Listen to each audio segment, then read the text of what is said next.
What is up, Dangerous fans? It's JT Dangerously once again. Hope everybody's having a great Tuesday.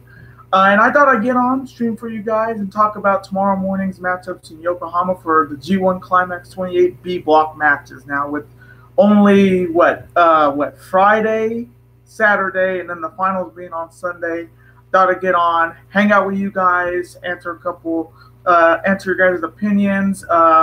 And also do these predictions for Block B, and I'll also be talking about the SmackDown happening tonight as well, and what I think will happen.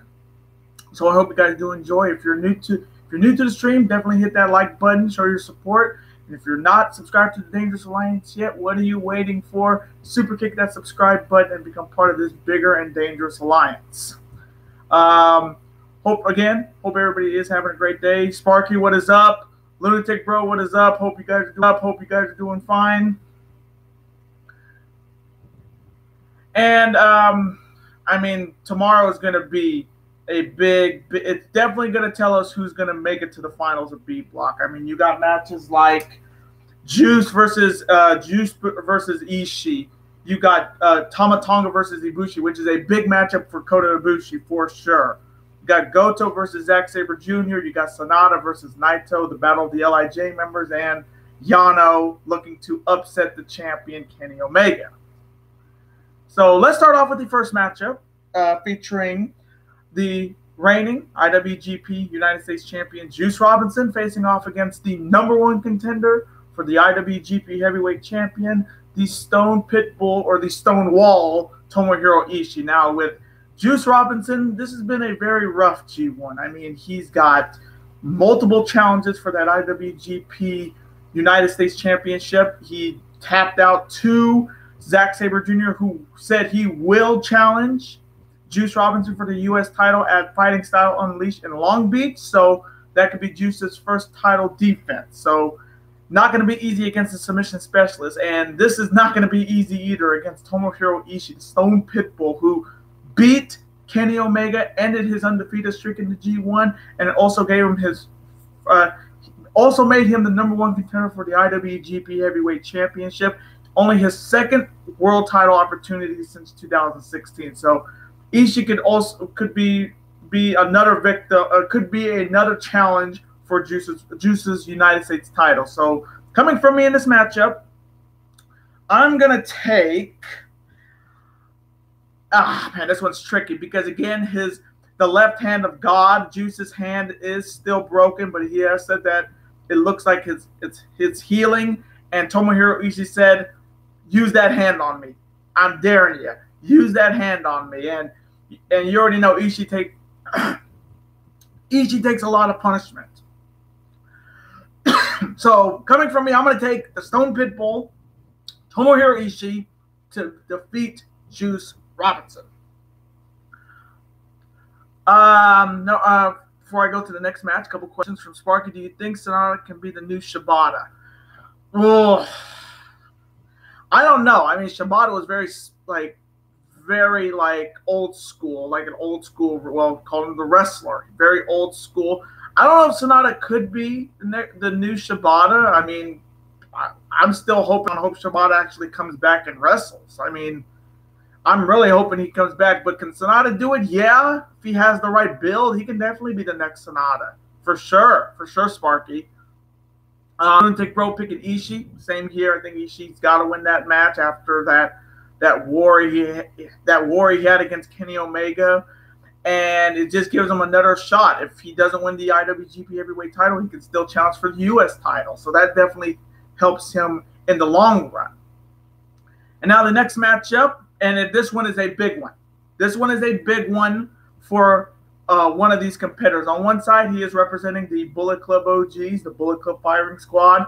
He will be definitely accompanied by Tongaloa, his brother. He is the bad boy Tama Tonga, and his opponent is looking to get a big win going into his much anticipated match with his best friend Kenny Omega in the Budokan.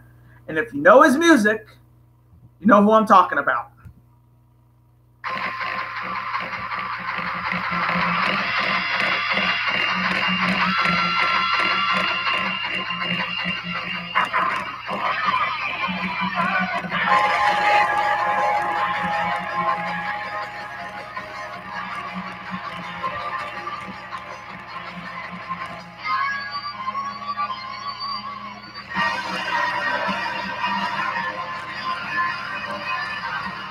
He is Golden Star Ibushi Kota. Now, this matchup is big, especially for Kota Ibushi. He wins, he's one step closer to making it to the G1 finals. And this matchup can definitely be,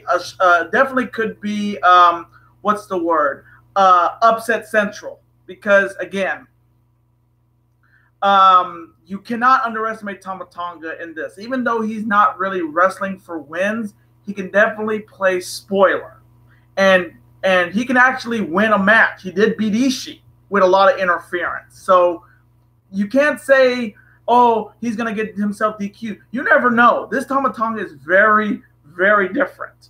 Because, hey, 1 week he's not looking to win. The other week he's getting a win over like guys like Ishii. And he's also dealing with some disciplinary,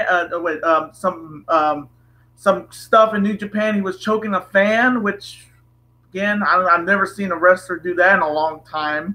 But New Japan is having some some problems. They're going to talk with them. I doubt they're going to do anything because New Japan is a lot more, lenient when it comes to those. But he's definitely in trouble for the choke that he did in in the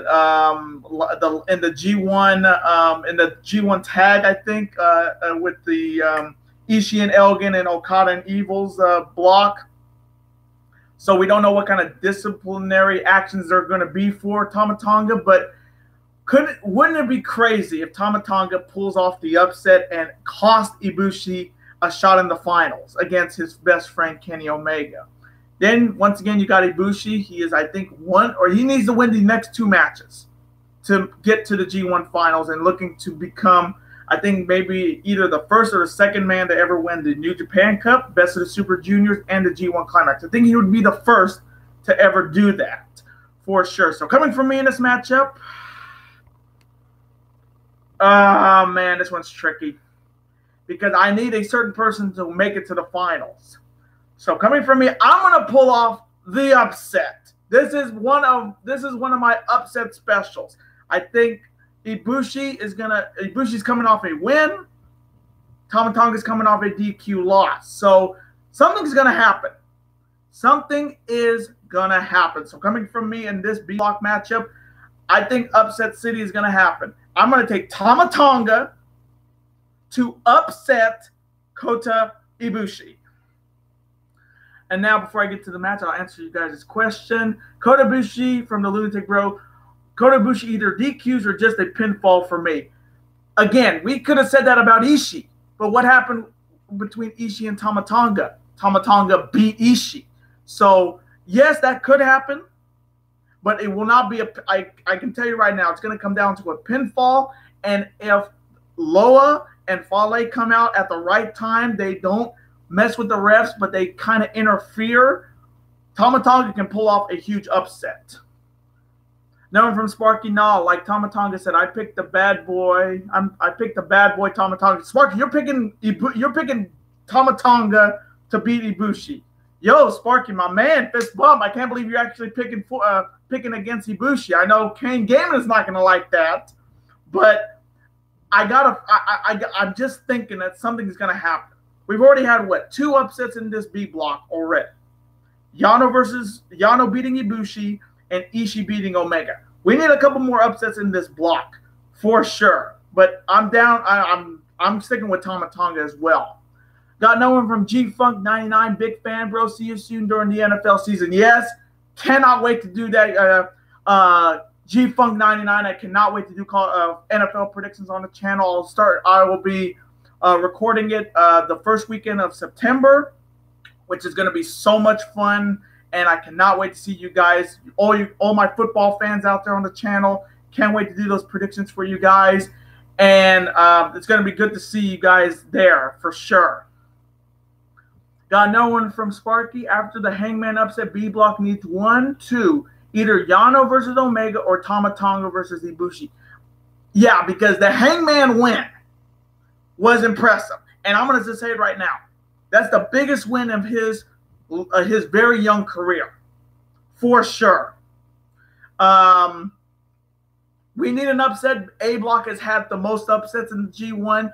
B block needs maybe 1 or 2 upsets. So definitely that could happen. But again, G-Funk99, thanks for being a fan. Thanks for being part of the Dangerous Alliance.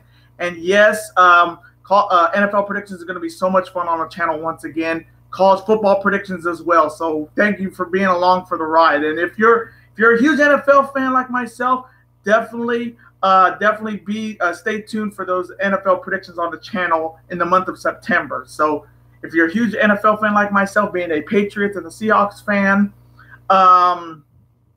I will be having those picks very soon. If you're a football fan, it's going to be so much fun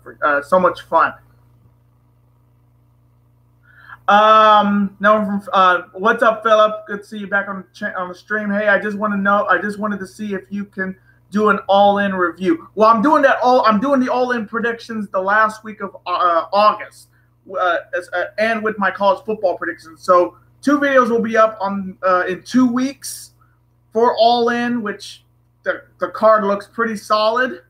And I'll have my college football predictions as well. I don't know if I'll do a review about it, but I'm doing my predictions. I'm getting that video ready to record in 2 weeks. So that will be up on the channel. And now the next B block matchup featuring the reigning never openweight champion. He's representing Chaos. And if you know his music, you know who I'm talking about.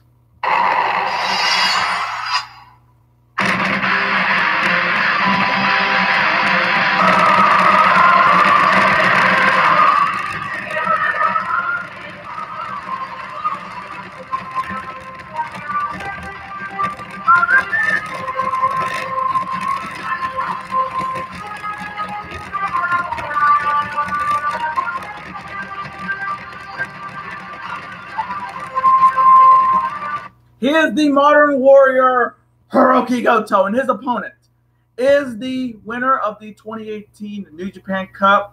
He is the 2018 New Japan Cup winner. He is also representing Suzuki Gun Ichiban, and he is also accompanied by the hype man himself, Taka Michinoku. He is, as Taka would say, he is Pro Wrestling Master.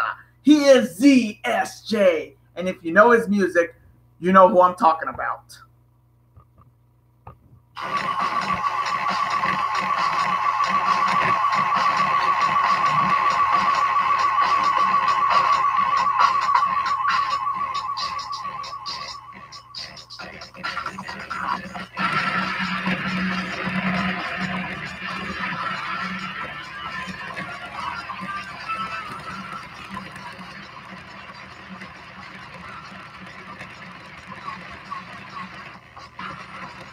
He is Zack Sabre Jr. Now, this one's going to be a really good matchup, being it's the never openweight champion versus the New Japan Cup winner. Now, Goto has a lot of challenges coming up in the month of September, especially for the Destruction Tour, Destruction in Beppu, Destruction in Hiroshima, and of course Destruction in Kobe.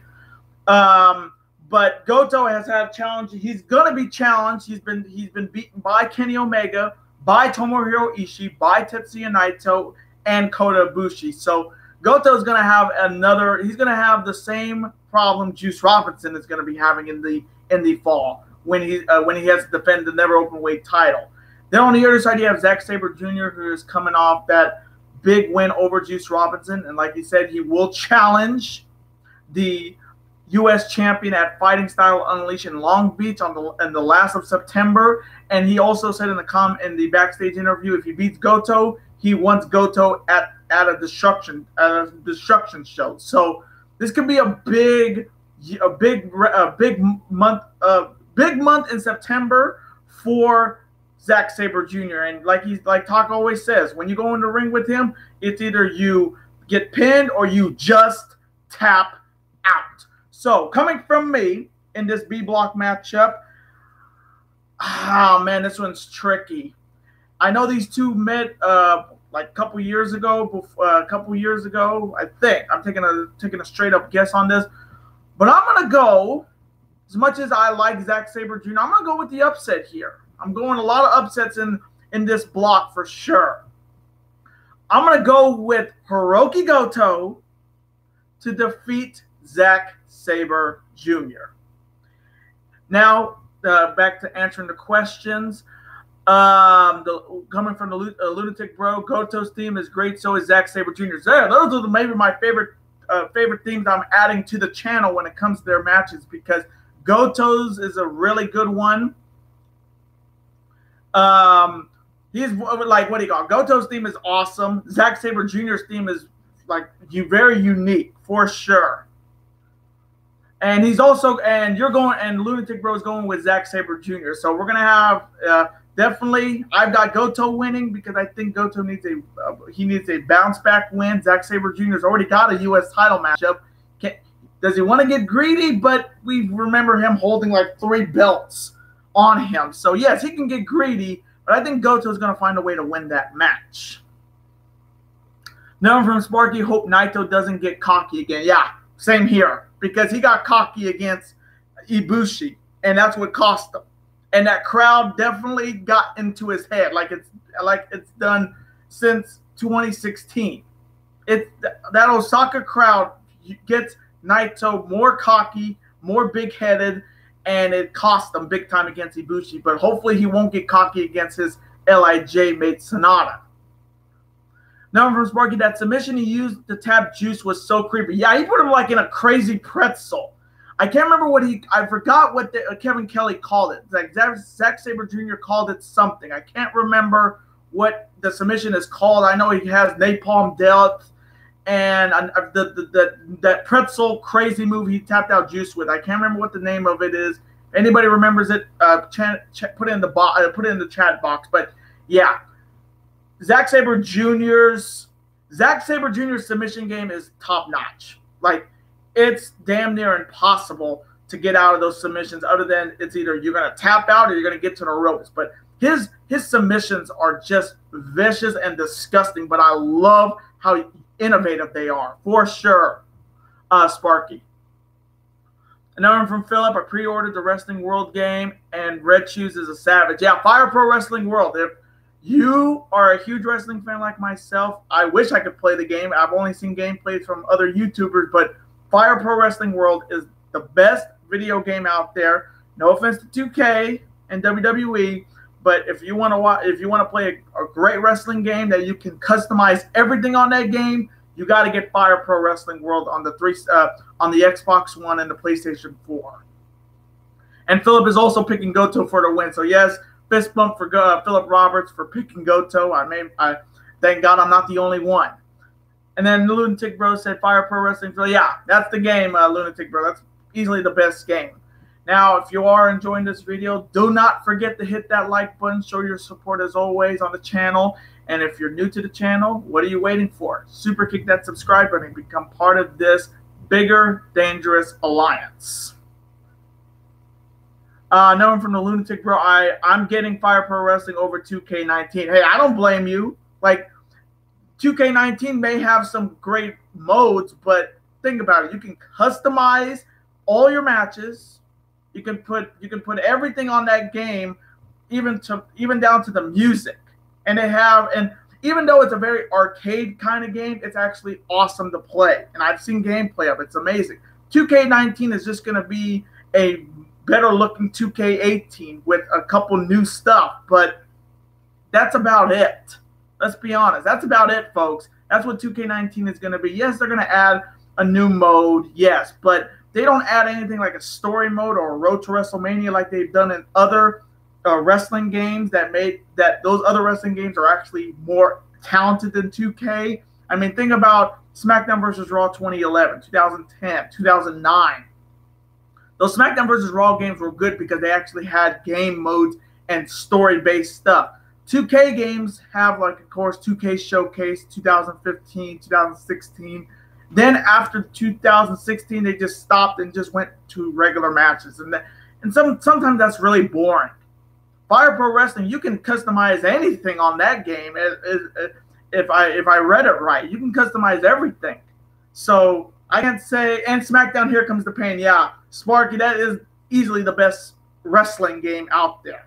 Other than SmackDown vs. Raw 2010, 2011.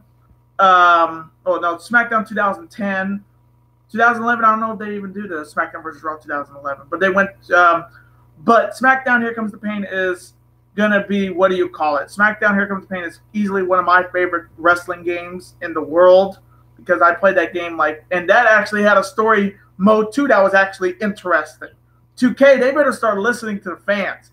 Unlike Vince McMahon, who doesn't, 2K developers definitely need to listen to the fans.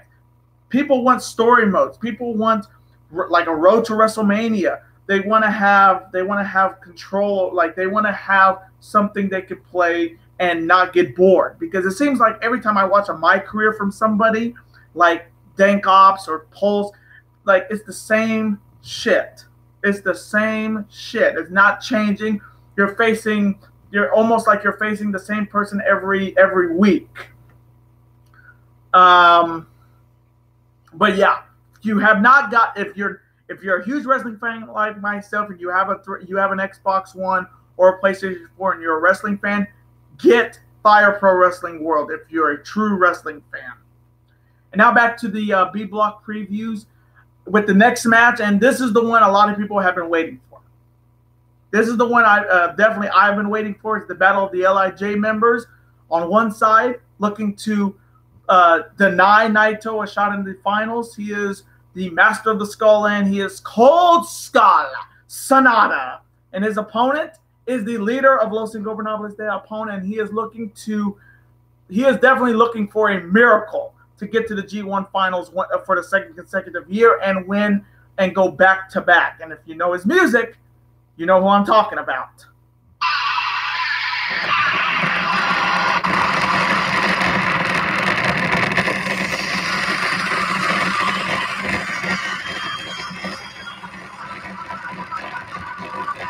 Ooh, Naito!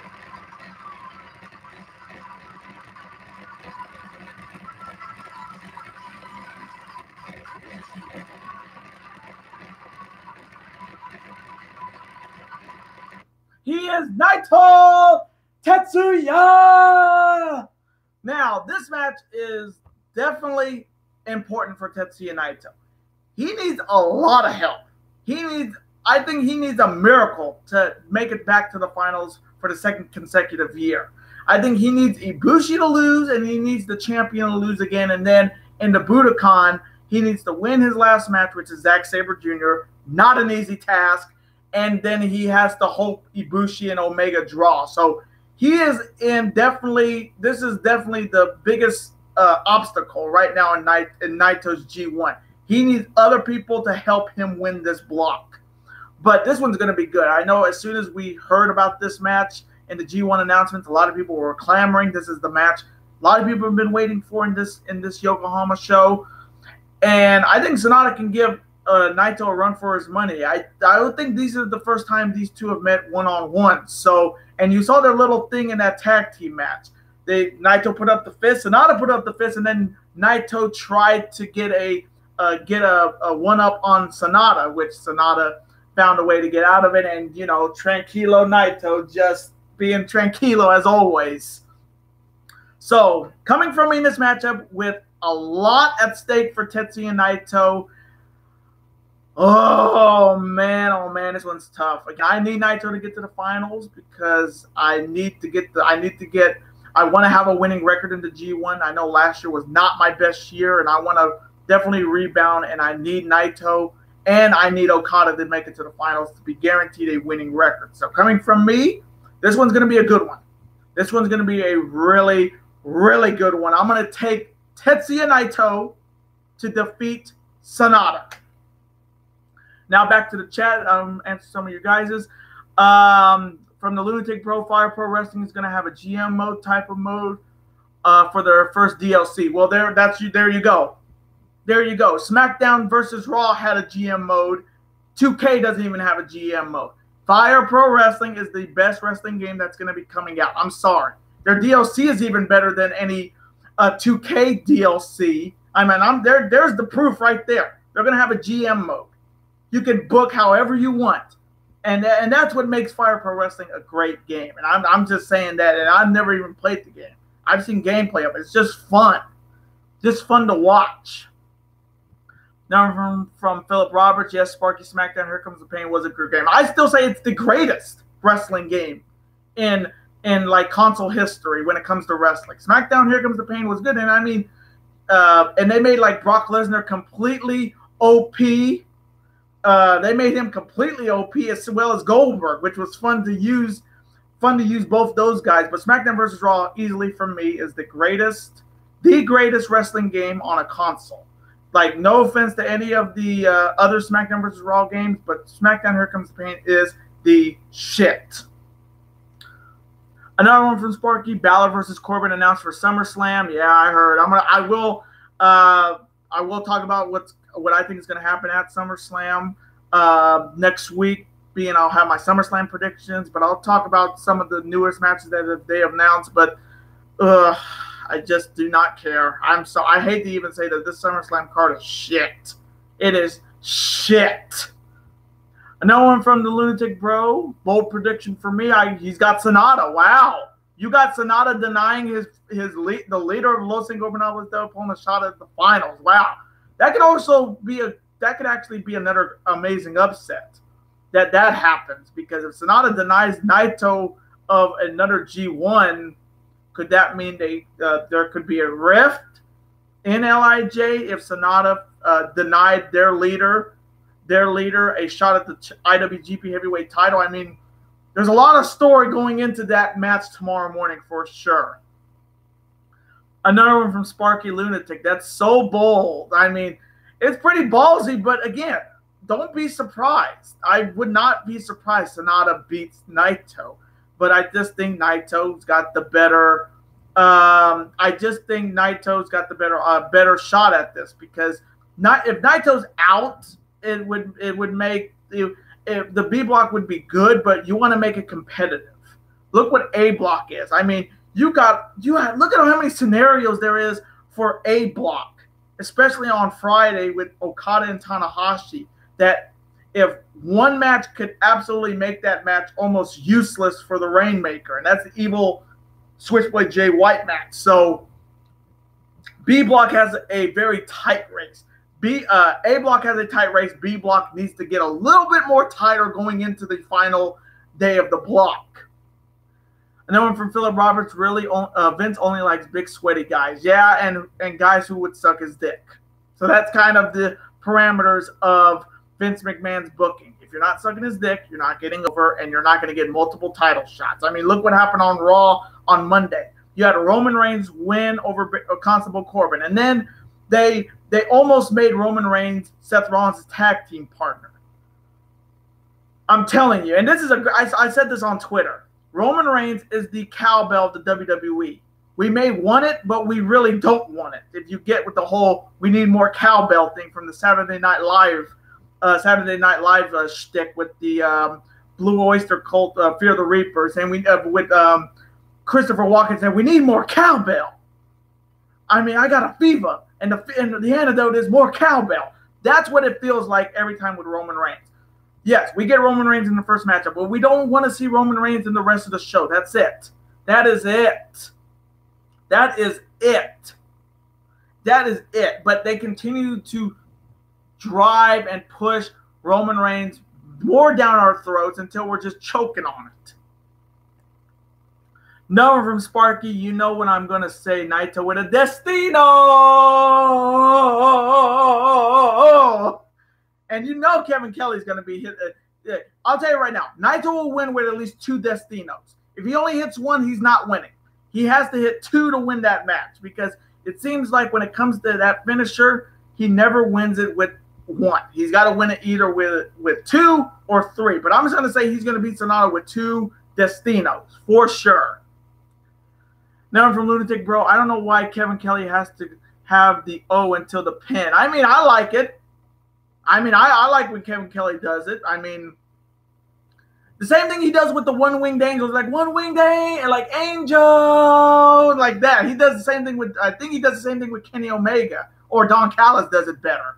But I mean, I'm fine with Kevin Kelly. Kevin Kelly has done a great job in the G1, especially Rocky Romero as well. He's done a great job. But I want to see, hopefully Don Callis will be there at the finals, because I'm definitely missing Don Callis.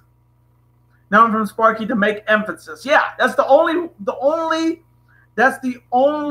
because if you hear the Japanese announcers when it comes to the G1, they put so much emphasis on every finishing move. They did it with Everything Is Evil when Okada, because you hear the Japanese commentaries saying, like, he says, everything is evil, and then you just see him just emphasis on it for sure. But when you make an emphasis, like what Kevin Kelly does, is exactly what the Japanese commentary do in every match in the G1. Just put a lot of emphasis on the finisher to make it believable. And of course, Lunatic Bro and Philip Roberts saying true, because it is. It makes the most sense. Another one from Sparky. I told you to a New Japan. Imagine White winning and then getting Okada the DQ win to win the block. He will get so much heat for ruining Okada Tanahashi match. Yeah, but I mean, dude, like, again, I think Jay White's run is gonna run out. It's gonna run out on Friday because yes, Switchblade Jay White has had a great G1. His debut has been amazing. He knocked off Tanahashi. He's knocked off Okada. He's knocked off he didn't knock off Suzuki. And I don't think he'll knock off Evil. I think Evil's going to have his number because Evil's coming off a loss to Okada. Switchblade's coming off a win over Makabe. So, but I'm just going to tell you right now, you can out-cheat a lot of guys, but you can't out-cheat guys like Evil or Sonata. Or no, not Evil or Sonata. Evil or Suzuki or Fale. So I'm taking Evil to beat Jay White. He's had a great run.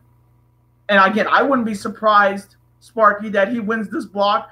But it would be stupid to ruin that big-time match. I mean, that's kind of a Tongaloa Bad Luck Fale dick move. That they're going to just interfere in every match. Switchblade does it. I mean, he's no better than Tama Tonga, and he doesn't really need to screw anybody. I mean, he screwed Okada out of that match in the first night. He screwed Tanahashi in their match, but he won't screw that up. He won't screw that up for Okada and Tanahashi. That's kind of the Tongans' MO, not Switchblade Jay White's. Now from the Lunatic Bro, I kind of thought at New Year's Dash LIJ would turn on Naito. I mean, that's a great possibility because a lot of shocking things have happened at New Year's Dash. I mean, Jericho, Suzuki Gun, Kenny Omega kicking out AJ Styles. A lot of big things happen at New Year's Dash. That's for sure. And I can definitely see that happening. Another one from Philip Roberts. Brock made Paul Heyman cry. Yeah, that was easily the best thing that happened last night on Raw. That was a great promo from Paul Heyman. Like, broken. I mean, but I'm also feeling that is a swerve. They're making us all think, Paul Heyman looked disheveled. He looked like he lost his best friend. But I got that sneaky suspicion that was all a ruse and something is going to happen at SummerSlam that's going to say, well, you know what? Paul Heyman did a master of a job at conning everybody in that interview with Renee Young. I just have that funny feeling it's a swerve. I don't know why, but I'm feeling that is a swerve, Philip Roberts. Another one from Sparky Lunatic. They don't have problems with each other. Sonata kind of turned on him because they're on the same block. Yeah, I mean that's happened before. I mean that's gotta happen before in the G1 that somebody like you're facing one of the members of your established group, and you want to say, hey, I want to beat you. I don't want to do the fist. I don't want to do the fist. I want to just be my own guy. And I swear, didn't they do that last year? I don't know if Evil and Sonata were in the same block last year, but they did I don't know if they did that last year or when Evil did it with let me check. I swear this has happened before in the G1 with last year with LIJ. But I'm just gonna make sure so I don't sound like I'm wrong. Which is fine being wrong most of the time. I'm usually wrong with picks anyway. Let me check. I swear I know Evil was in it last year. 2017.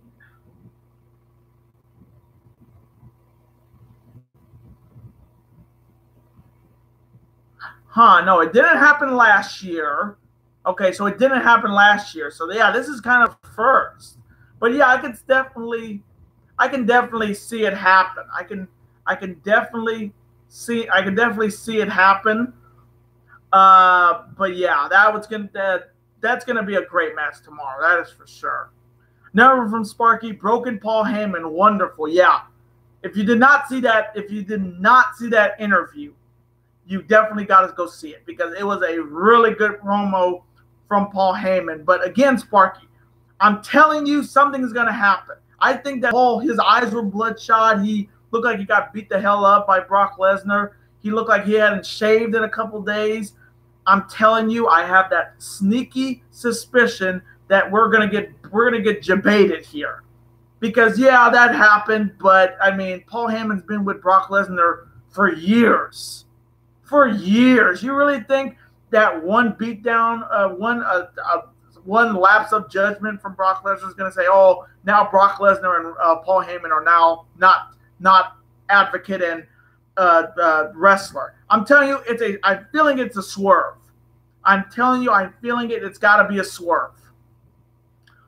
Now from the Lunatic Bro. I mean, at New Year's Dash when Naito lost to Okada a couple months ago. Yeah, I mean, that's true, but also, but again, I can see it happening. I can damn sure see it happening at New Year's Dash because all the crazy stuff start happening after. Okay, he just retracted the question. Okay, never mind then, Lunatic Bro. It's all good. No one from Sparky. It happened at the G1 Climax 25. Fale versus Styles failed to take the pin, but he kicked out and started beating Styles, but in the end they hugged. Well, I mean, that's Bullet Club for you. That's absolutely Bullet Club for you. I mean, they did the same thing with Tama Tonga and Kenny Omega. I think I don't know if it was. I think it was last year. Correct me if I'm wrong, Sparky. That Tama Tonga and Kenny Omega were in the same block, and they two sweeted afterwards. But yeah, I mean, when it comes to Bullet Club, they kind of hash it out.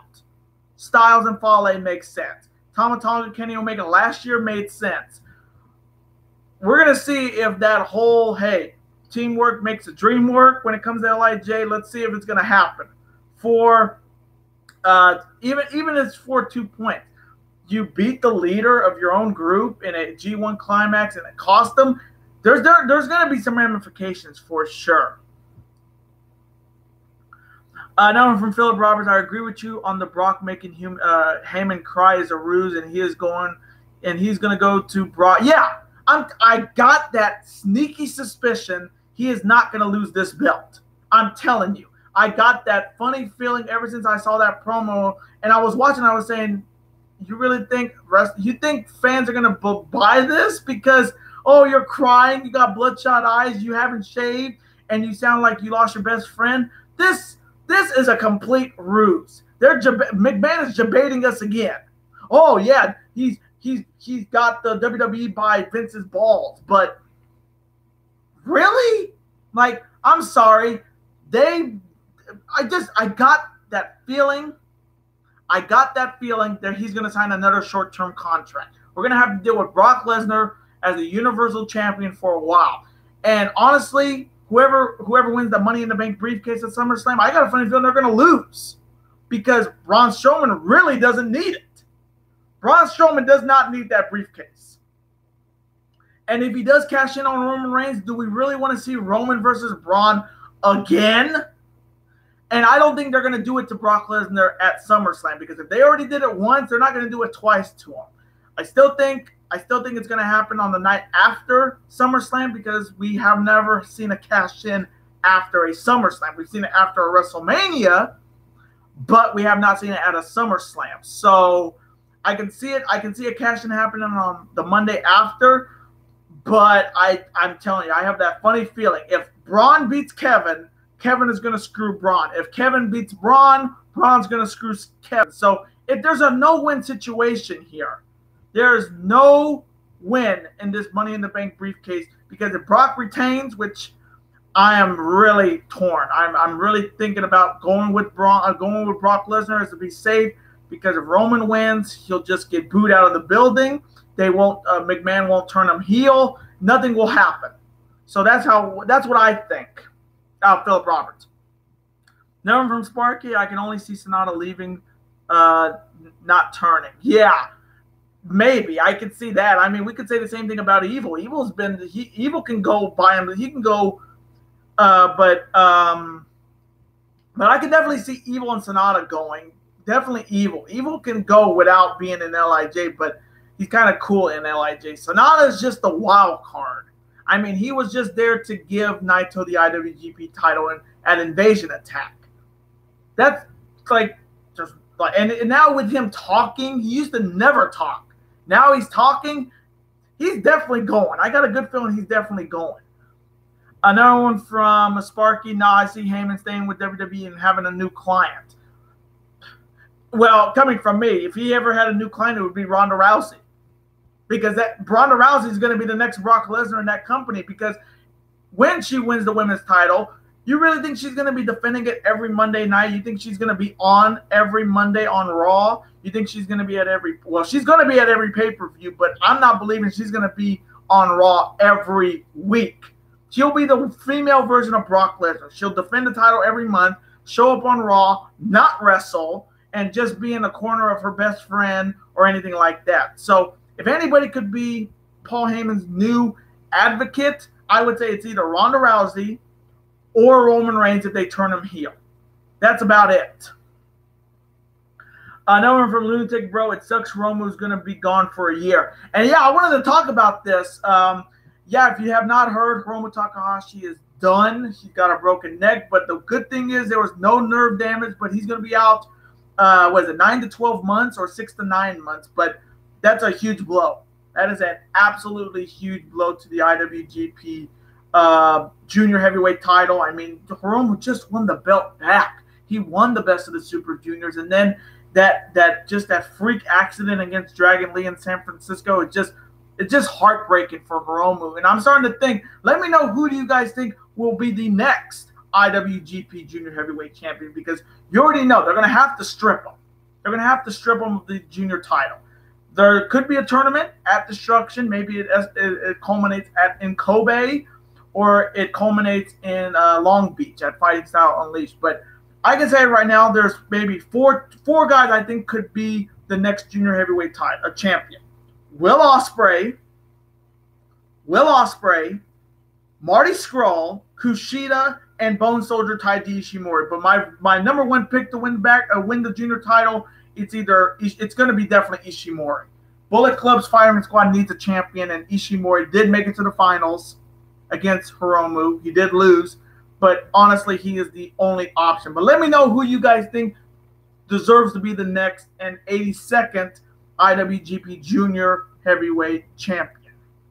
Now, I hope you guys are enjoying the stream today. Hope everybody's having a great rest of the day. If you have not hit that like button yet on the channel, on this stream, definitely hit it. Super kick it if you have to. And if you're new to the channel, welcome to the Dangerous Alliance. I'm JT Dangerously. And if you're not part of the Dangerous Alliance, what are you waiting for? Definitely hit that subscribe button and become part of this bigger and dangerous alliance. Now let's get back to the B block predictions. And now, of course, the main event. We don't know I think the main event is Sonata and Naito, but it's between, on one side, he is representing Chaos, and he is looking to knock off both Kota Ibushi and the champion in this G1. He is the Sublime Master Thief, Toru Yano, and his opponent is the 66th and reigning and defending IWGP Heavyweight Champion. He is representing the Bullet Club Elite, and if you know his music, you know who I'm talking about.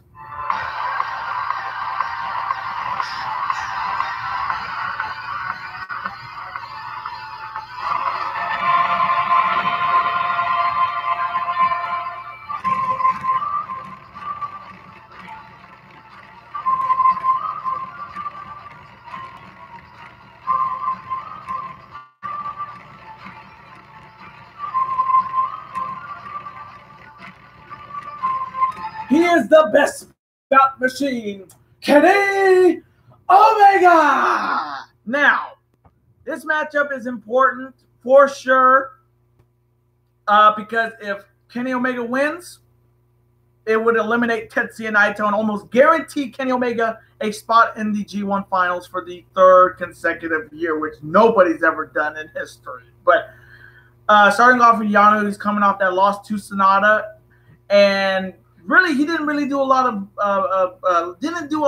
of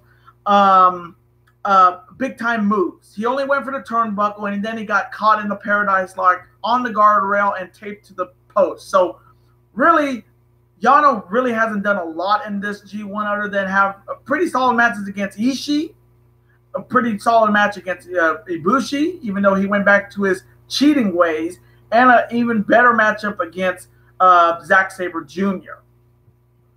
But Yano could definitely play spoiler here and absolutely help Naito get back to the finals, because if he can if he can do what his tag team partner and former tag team champion Ishii did, he can definitely pull off a huge upset.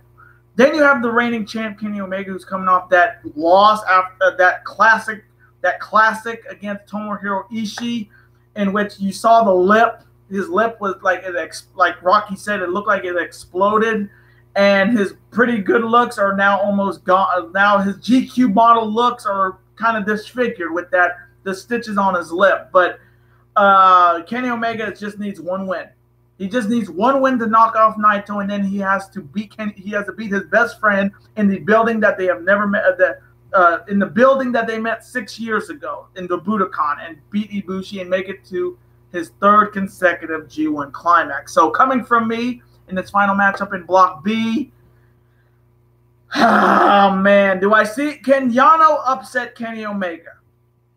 Coming from me, absolutely. Because the G1 climax has posed a lot of big-time upsets, especially from Yano.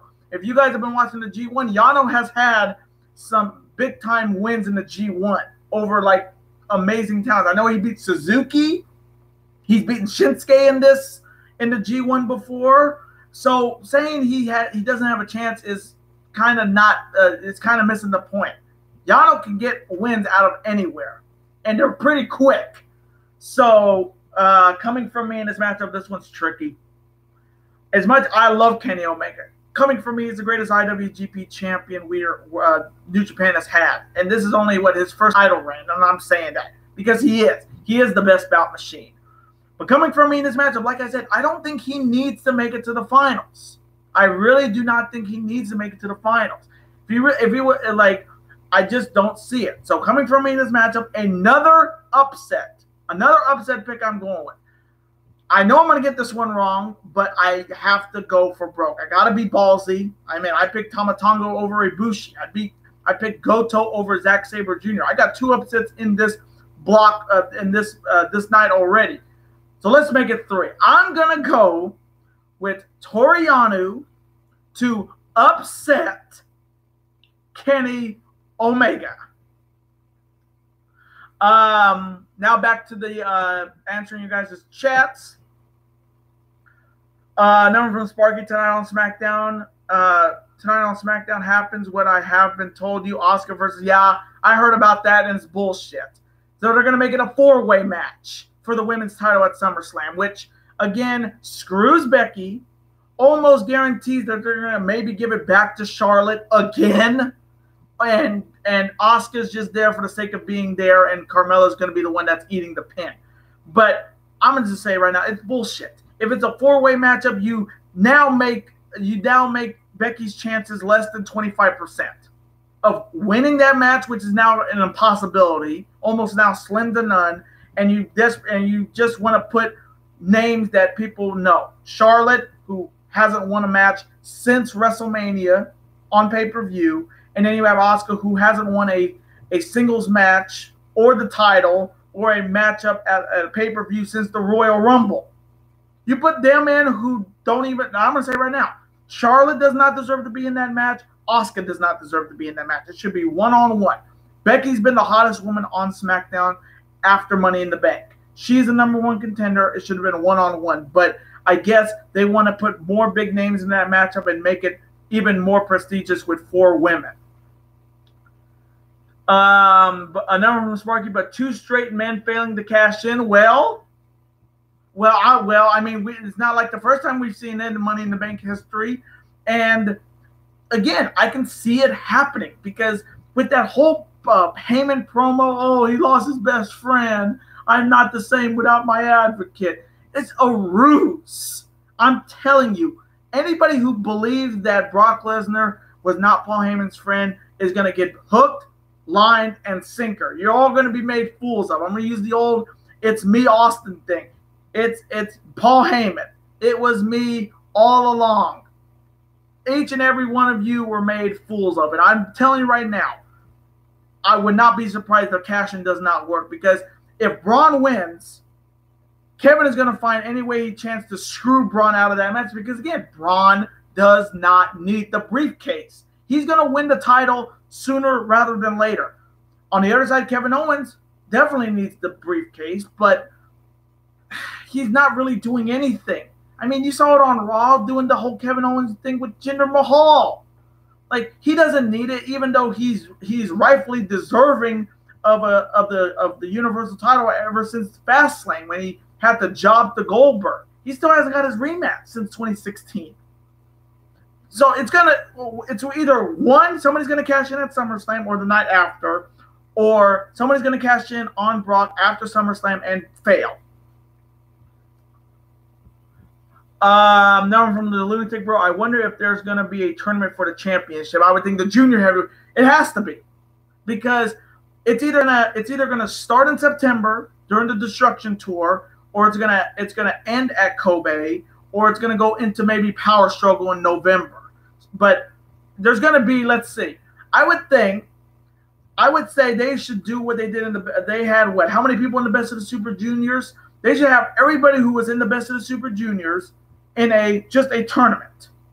Whoever wins goes on to the finals, maybe at Destruction in Kobe Hall, or Power Struggle. But yes, there's gonna be a tournament. They're not gonna just give it to Ishimori. They're not gonna just give it to Ospreay. They're not gonna just give it to Kushida or Marty Scurll. It's gonna be a tournament for sure. Another one from Philip Roberts. What if Heyman turns on Brock at SummerSlam and makes Braun Strowman his new monster? I mean, it could happen, and it's happened before with Brock and Paul Heyman turning on Brock. It happened at Survivor Series in 2002. But does Braun Strowman really need a mouthpiece? He's already the mouthpiece in and to himself. You see how he talks. He has the crowd in the palm of his hands when he always starts with the "get these hands" chant. So I don't think Strowman needs an advocate, because he's already over. Why are you gonna add Paul Heyman, and you're gonna hear him every week saying, "Ladies and gentlemen, my name is Paul Heyman. I am the advocate for the monster among men." Like, they'll have some good promos, but Braun can talk. Braun can talk. Brock just can't. He just does this with the magazine and doesn't say anything. Like, he's just like Fale. Fuck him. Just fuck him. No one from Sparky. So, horrible injury at his prime, and I picked Taiji Ishimori. Yeah, that injury. I remember Ibushi using that move like early, like 2015 or later than that. That move is dangerous, and to have that happen to a guy who just won the title back after a year not having it, and then he has to forfeit it now because of a broken neck. It's sad, and yeah, I think Taiji Ishimori outright deserves the belt, because again, he was in the finals against the man. But I can also say Will Ospreay deserves a shot. Kushida deserves a shot. Scurll deserves a shot. Hell, even maybe Flip Gordon. But again, Ishimori right now is my pick to become the next junior heavyweight champion. Lunatic Bro also is picking Taiji Ishimori as well, as well as Kane Game. And it's good to see you, Kane. Good to see you on the channel once again. I know Sparky and myself are picking against Kota Ibushi. I know he's your boy, but something's going to happen tomorrow morning. I just have that feeling. Another one from Philip Roberts. Ronda Rousey got suspended for 30 days. Yeah, and really, what is she like?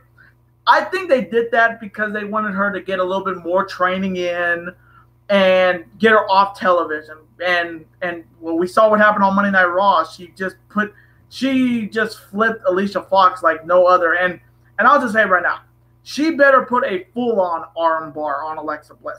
These armbars she's been putting on, like a half armbar, are just looking weak as hell. Like, I want to see her put a full armbar on somebody, not like an armbar like this. No, full armbar, full extension of the arm. Number from Sparky Kane. Sorry, bro, I picked Tama to beat Ibushi. Yeah, same here. So, again, we may be eating our words, Sparky, by tomorrow morning if Ibushi wins. Another one from the Lunatic Bro, Kenny Omega. So you got Omega, I've got Yano. I may be the only one that's picking Yano. Let's be honest. I may be the only one that's picking Toru Yano to win. I may be the only one.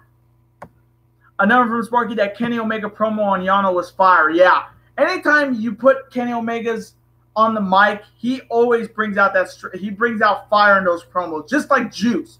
Juice and Kenny Omega have definitely stepped up their promo game, especially Juice Robinson, because every time he comes out after the match and he does the backstage interviews, always fun to listen to because he's real about it. Same thing with Kenny Omega.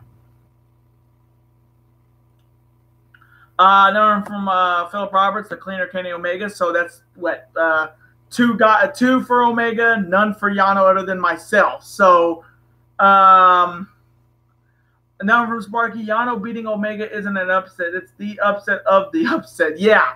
But again, like that's the thing. Everybody is thinking, oh, Yano's a joke. We saw it on Being the Elite. Like when Adam Page said, oh, he's a clown, he's a joke, he's a clown. But yeah, but that clown has gotten wins over Minoru Suzuki in the G1, Shinsuke Nakamura, and I know a few others. I bet you Kane Gaiman, you've been watching the G1 since 2014. What kind of has Yano had some big wins in the G1? I would think so because yeah, he beat Suzuki and he beat Shinsuke Nakamura. But Kane Gaming, who has all of the G1s from 2014, should know this answer that Yano has had some big time wins in the G1.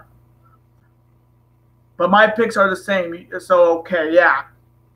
Again, so Sparky, so your picks are. So Sparky, who are your picks right now? Who are your picks? And I'm from Kane Game. The only reason I can see that happening is to keep the suspense with Naito. That just makes the most sense. Yeah, there you go. He beat Naito. So anybody who thinks Yano's a joke to be in the G1 can definitely stick it because Yano's beaten.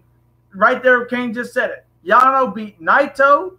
I know he's beaten Shinsuke, and he beats Minoru Suzuki. So an upset from Yano is definitely possible for sure. And yeah, Kane Gaming, you got to keep the suspense with Naito because if Tama Tonga beats Ibushi, and Omega loses to Yano, Naito's still in the hunt, and he's got to face Zack Sabre Jr. in the final night of the Budokan, and every person that lost to Zack Sabre Jr. at the New Japan Cup are getting big wins. So Naito can get a big win, and then with the hopeful of a draw in the Budokan, definitely. Another one from Sparky, the new Money in the Bank. Excuse me. The new Money in the Bank ladder match will be one-time Raw Tag Team Champ, the best wrestler in the world, Nicholas. Yeah, that was great, but that storyline was so dumb. It made Braun look so weak. That was a very weak story build for Braun Strowman. He could have gone just by himself and won the tag team titles. I mean, we've seen that before. If you remember, I think Scott Steiner did that in the old WCW, that he won the tag team titles by himself.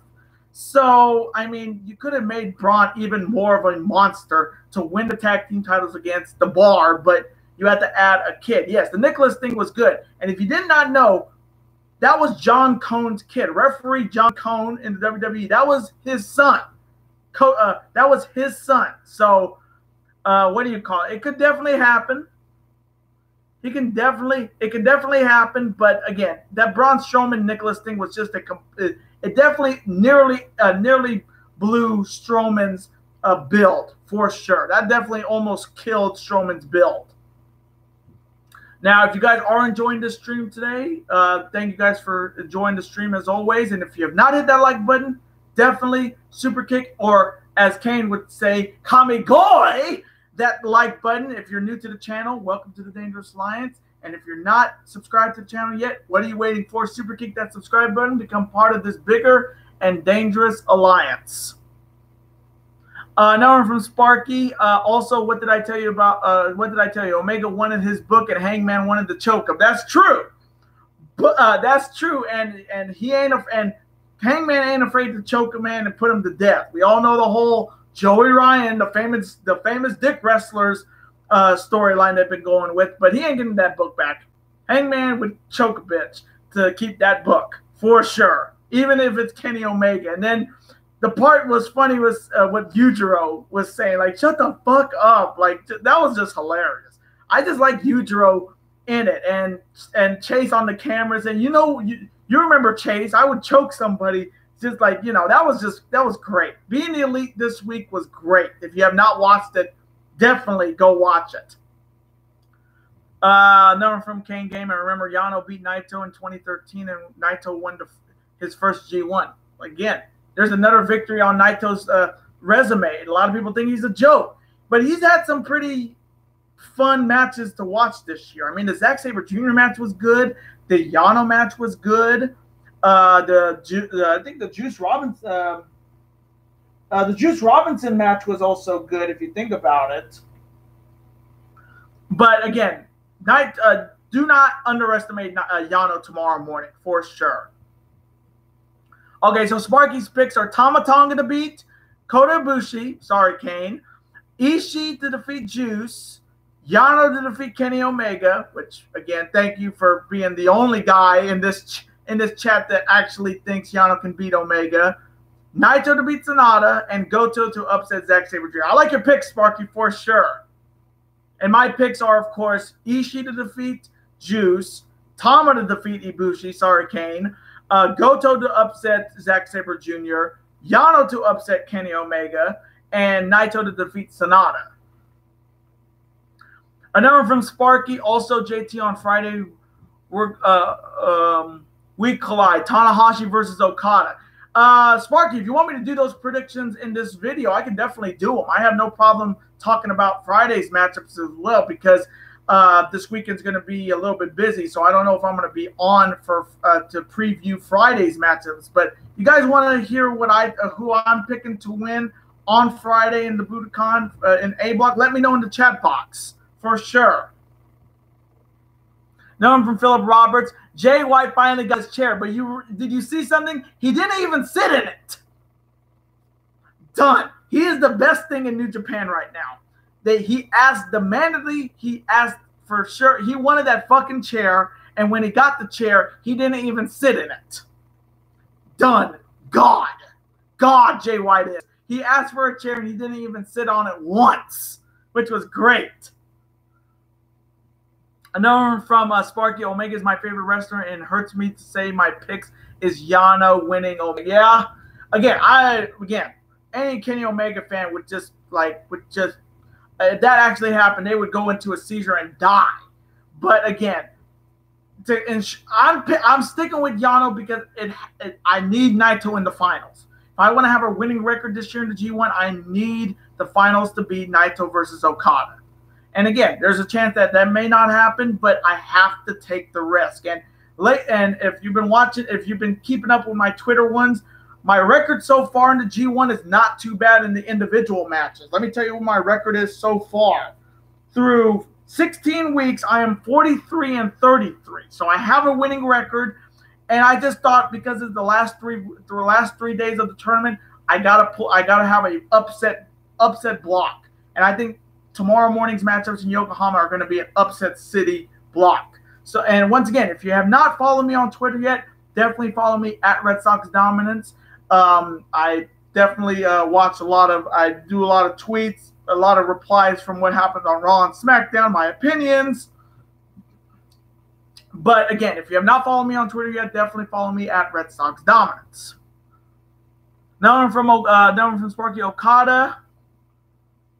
Okada wanting a chair too after the match versus Evil. He went on and said, "Oh, not even a chair is here." And yeah, do the predictions for A Block. Okay, I'll absolutely do the predictions for A Block. Well, let's just let me make sure my picks are in, and then I can talk about them.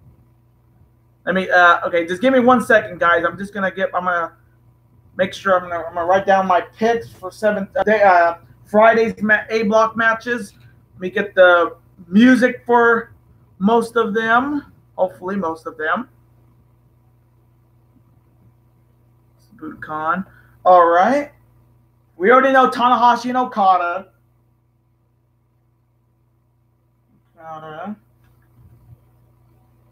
Again, hope you guys are having a great Tuesday wherever you guys are in the world. It's Tuesday morning, Tuesday afternoon, Tuesday evening, or even Wednesday morning if you're not in the United States. Hope you guys are having a great rest of your day.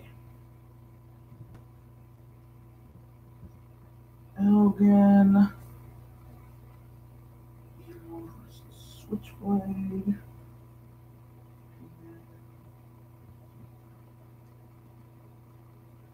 And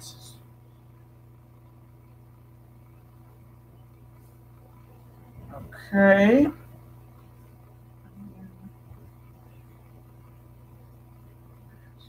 All right, let's get right into these A Block matches right now.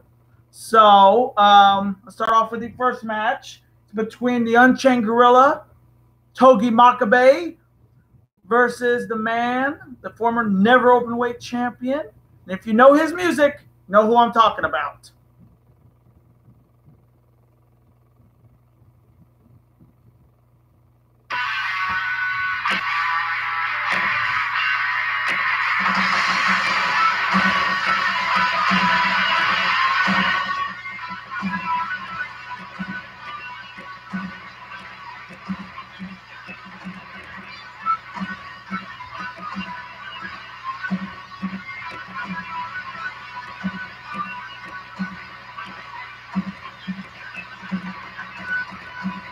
He is unbreakable, Michael Elgin, or Big Mike.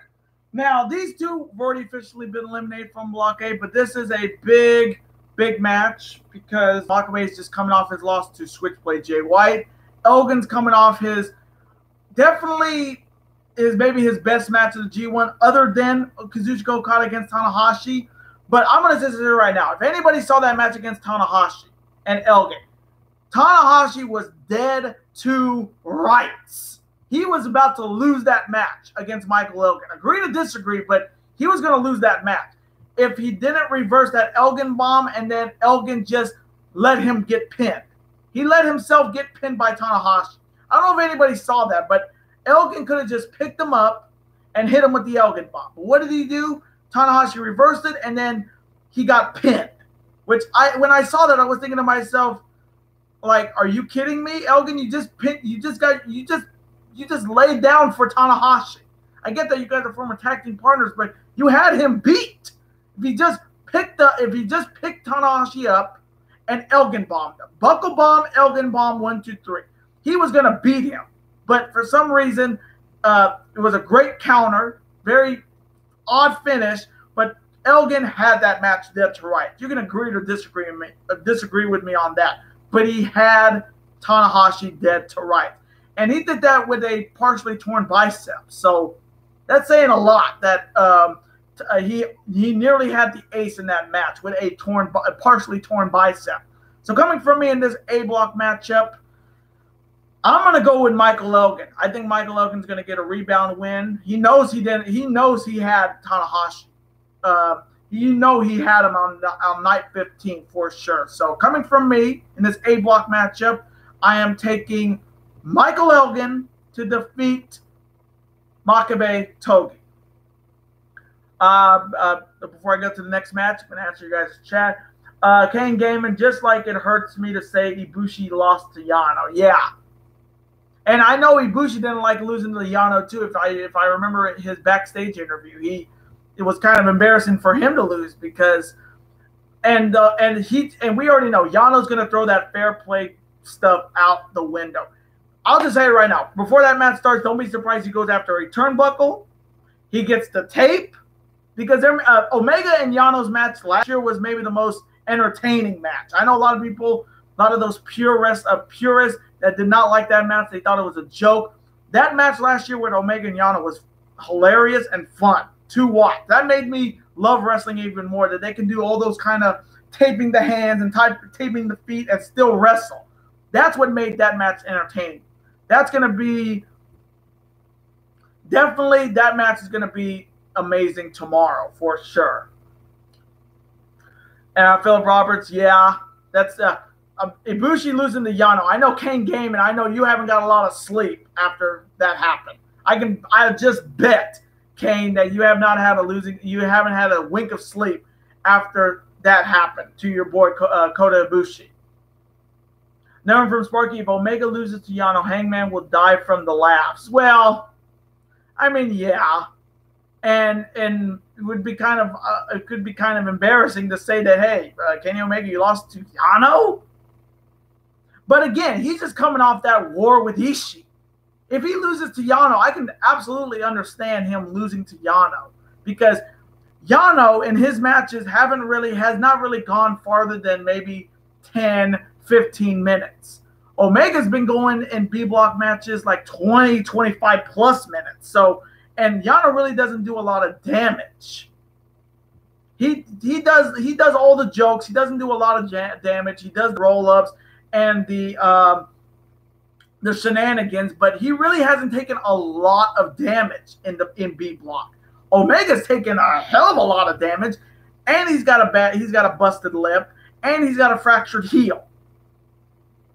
I can't be the only one not thinking that this Omega could lose this match. Other than me and Sparky, there's got to be other people out there that do see what I'm saying here. Yano is more healthy than Kenny Omega in this match. Straight facts. And now on to the next B block matchup. And this one's a big matchup on Friday, especially for one of these men. On one side, he is representing Los Ingobernables de Japón, and he is the former Never Openweight and former IWGP Heavyweight Tag Team Champion. He is one of my all-time favorites because I get to do this. He is King of Darkness, Evil, because this is evil. Everything is evil. Subadewa. All of it. Everything is evil. And his opponent is representing Chaos, of course. He is the former IWGP United States Champion, and he is looking to get it. He is looking to knock, and with a win in this match, he will knock off the Rainmaker, Kazuchika Okada. And if you know his music, you know who I'm talking about.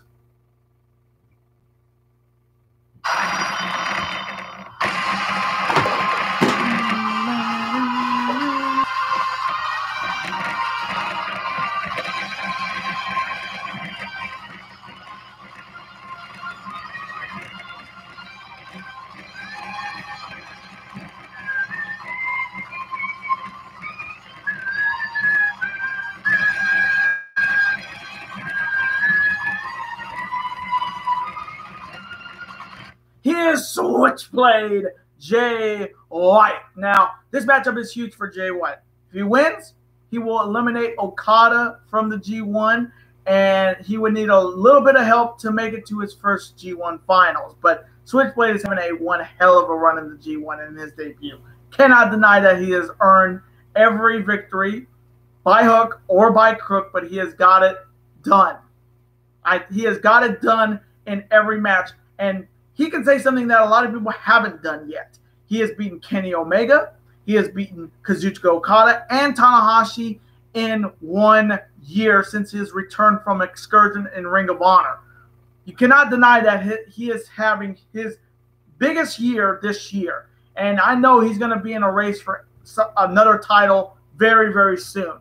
Then you have Evil, who's coming in after losing that war with Kazuchika Okada, and he's looking to play spoiler. Because if Evil wins, Switchblade is going to get eliminated. So this is a must-win for both these guys. Evil can eliminate Switchblade Jay White. Switchblade wins, he'll eliminate Okada from the finals. So coming from me in this A-block matchup, man, oh man.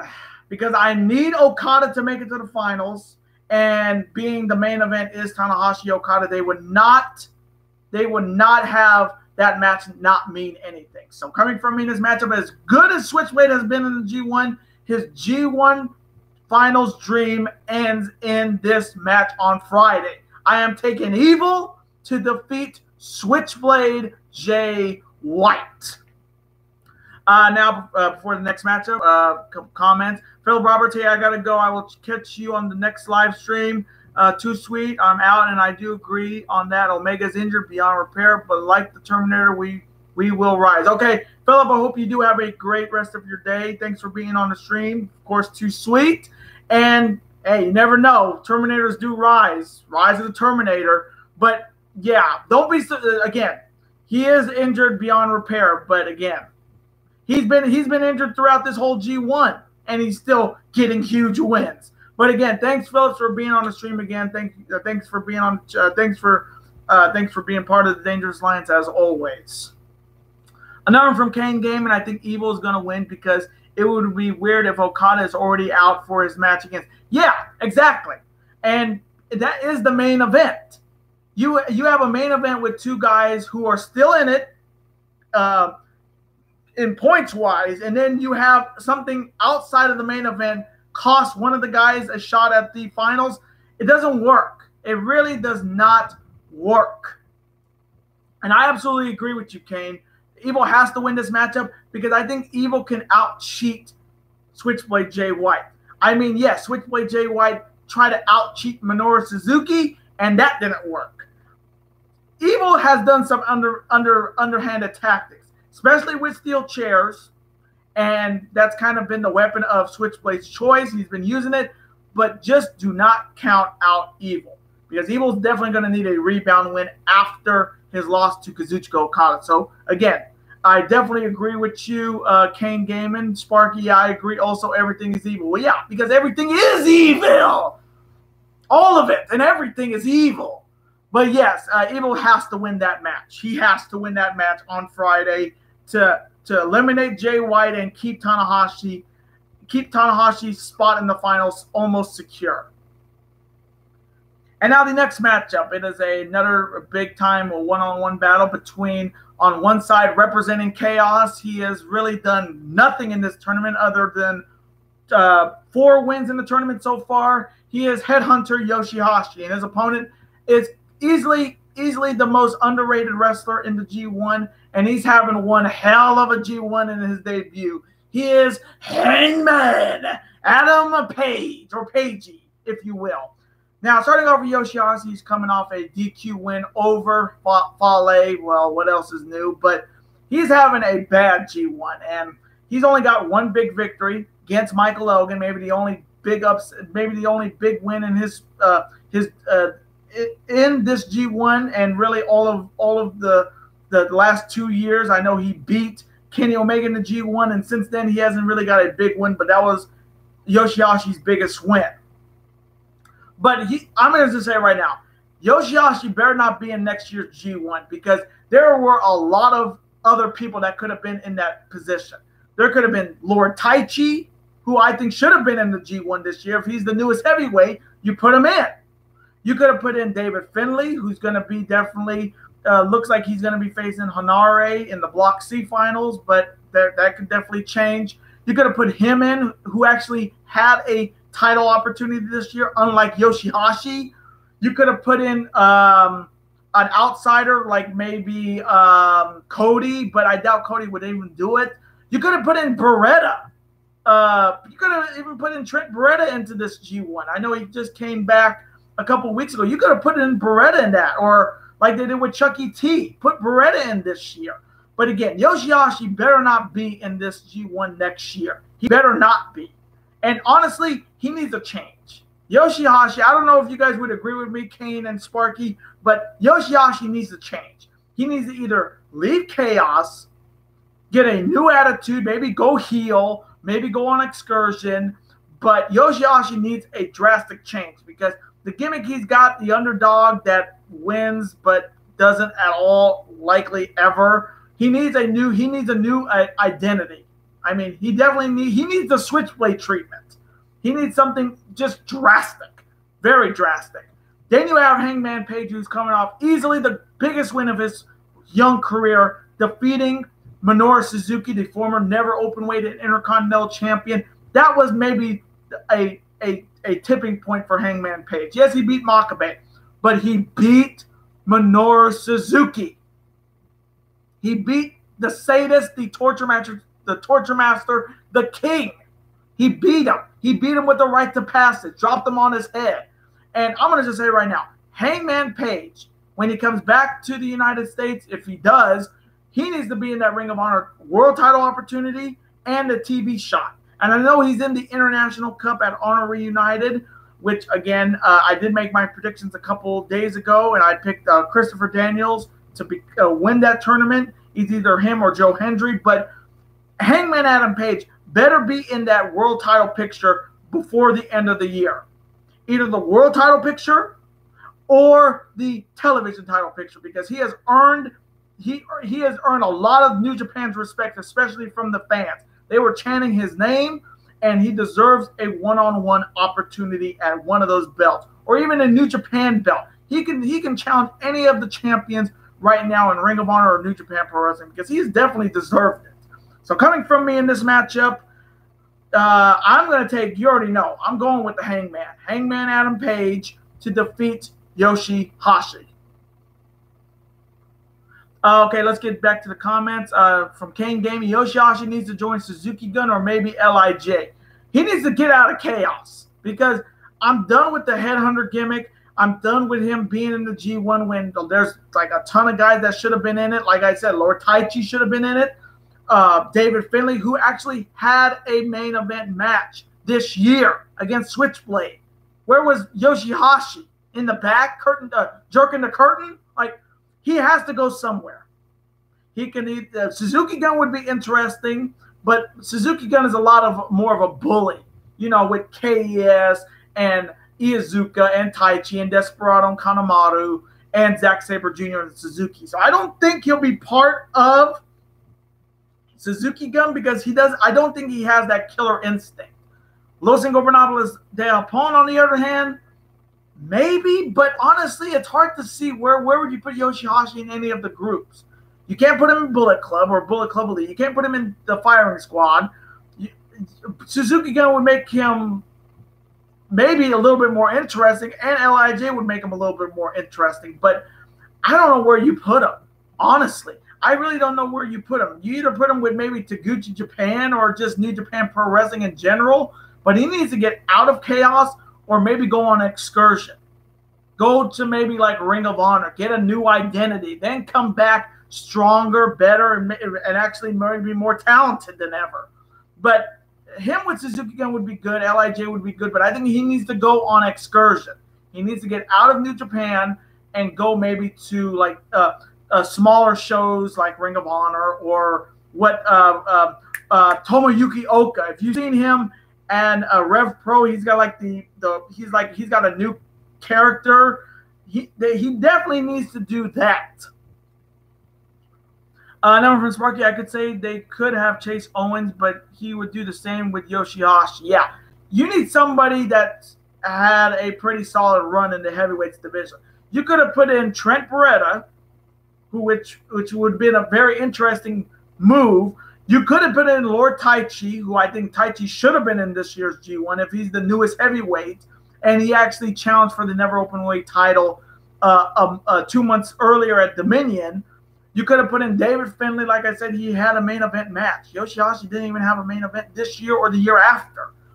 So there were a lot of options, but they went with Yoshihashi, and it was a very big mistake because how many wins has he had? One clean victory over Elgin, and then 1 DQ win over Fale. 4 points, not impressive at all. Then from Sparky, they could have had Nicholas. Nicholas is like the damn champion of the world, and he's getting all this recognition. I mean, he's a referee's kid. He got it because he got in the ring because his daddy is one of the referees for WWE. I don't know why, but again, he was over, and I like him. But hell, that's the funniest part. I think a kid could do better than Yoshihashi. And that's me being straight up and honest with you, folks. A kid like Nicholas is doing better. Could have done a G1 better than Yoshihashi is doing this year alone. And now the next matchup, it is between the leader of Suzuki Gun, the king, the sadist, the torture master, Minoru Suzuki, and his opponent is a leader. Well, not even a leader. He should be the leader, but he is a member of the Bullet Club OGs. He's part of Tama Tonga's firing squad, and if you know who I'm talking about, it's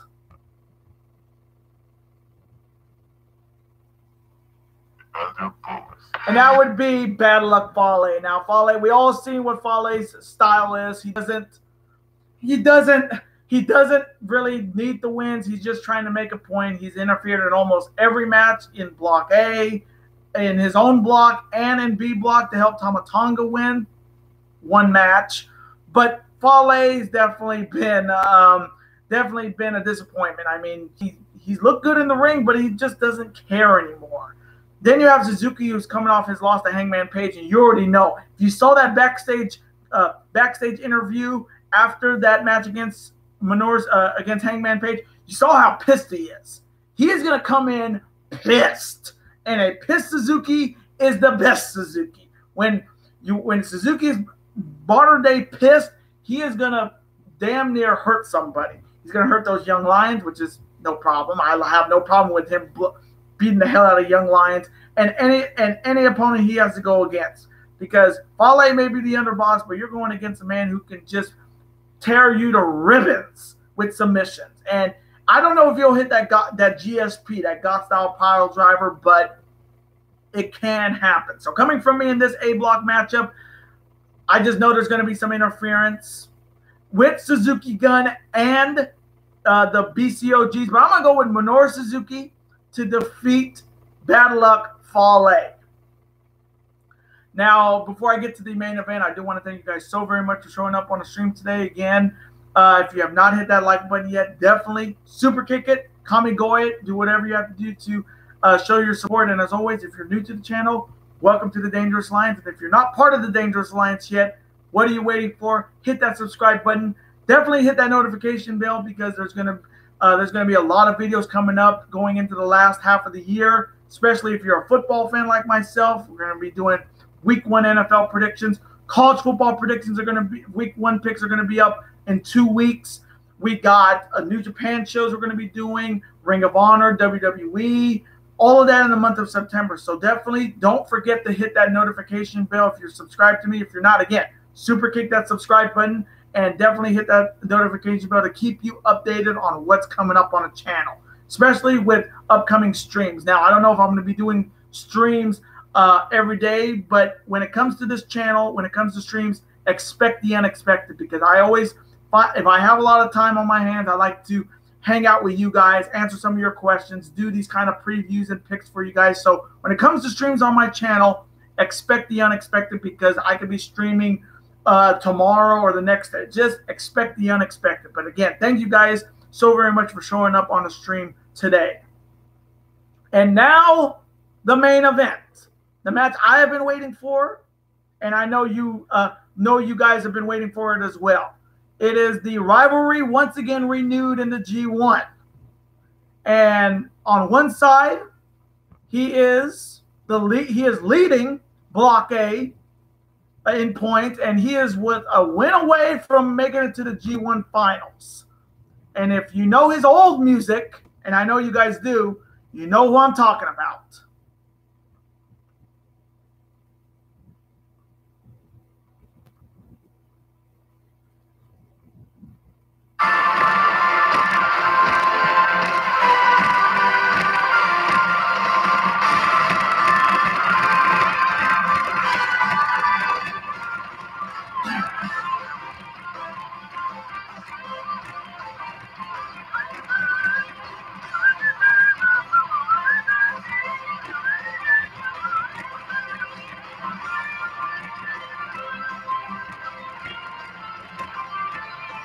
He is the ace of the universe, Hiroshi Tanahashi. And his opponent is the former IWGP heavyweight champion. He is the leader of Chaos, and he's looking to win his third G1 in 4 years. And if you know his music, you know who I'm talking about.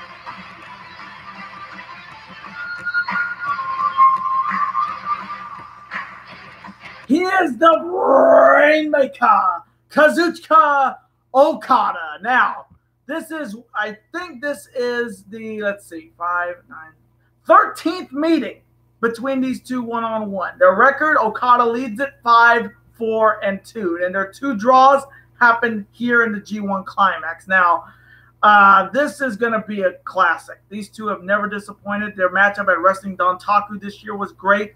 To have Okada pass Tanahashi in successful title reigns, and Tanahashi is looking to get some revenge and get his first win over the Rainmaker in I think 3 years. So, and Okada's owned Tanahashi in this rivalry, and if Evil beats Jay White, this matchup could be the clincher to make it to the A Block Finals on Sunday. So, coming from me, in the final matchup in A Block on Friday for a shot to make it to the finals on Sunday. Ah, man, this one's tough. I know Tanahashi is having one hell of a G1 this year. He has overcome a lot of the injuries that he had earlier in the year. The biceps injury he's had for like 3.5 years. The knee injury that he sustained in January against Suzuki. And Okada's coming off losing the title that he held for nearly 700 days at Dominion. He had his struggles as well. He had his struggles up as well in the first 2 nights, but he has persevered. He's been on a 6-win winning streak, and he's once again looking to win his 3rd G1 in 4 years. So coming from me in this matchup, as much as I love Tanahashi, I got to go with the boy, the Balloon Rainmaker, Kazuchika Okada, to defeat Hiroshi Tanahashi. So my picks for Block A on Friday are Minoru Suzuki, Hangman Adam Page, Evil, Michael Elgin, and Kazuchika Okada. Now on to the checking you guys' chat. Kane Gaiman has Suzuki, Page, Evil, Elgin, Okada. So me and Kane Gaiman have the exact same pick. So I do appreciate that, Kane Gaiman. Even though our picks in B block tomorrow morning are very different, I do like that our A block predictions are the same for sure. And Sparky's picks for A block on Friday are Suzuki, Page, Evil, Elgin, and he's got Hiroshi Tanahashi. So one of us is going to be wrong here. It's either me and Kane are going to be wrong or Sparky's going to be wrong. But I do like you're sticking with your boy, the ace of the universe, Hiroshi Tanahashi.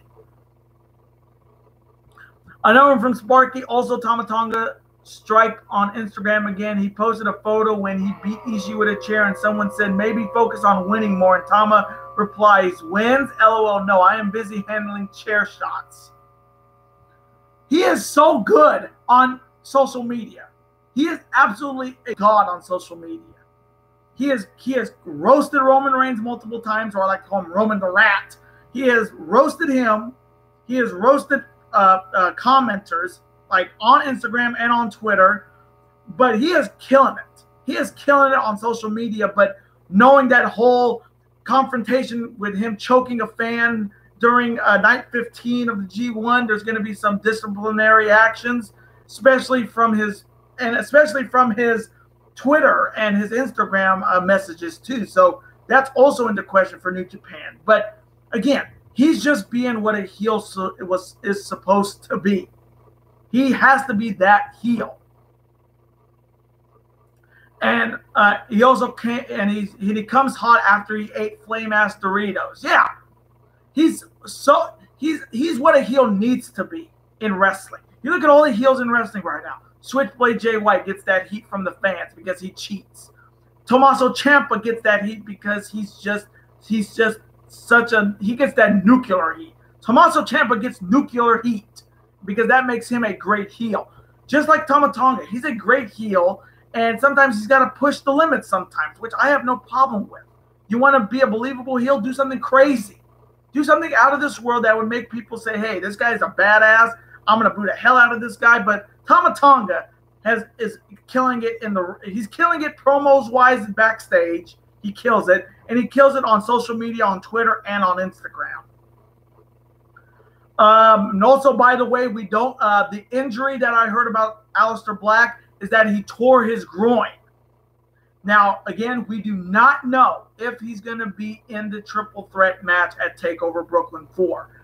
But again, Dave Meltzer or Dave Phelps or Schmeltzer did say that it's a torn groin.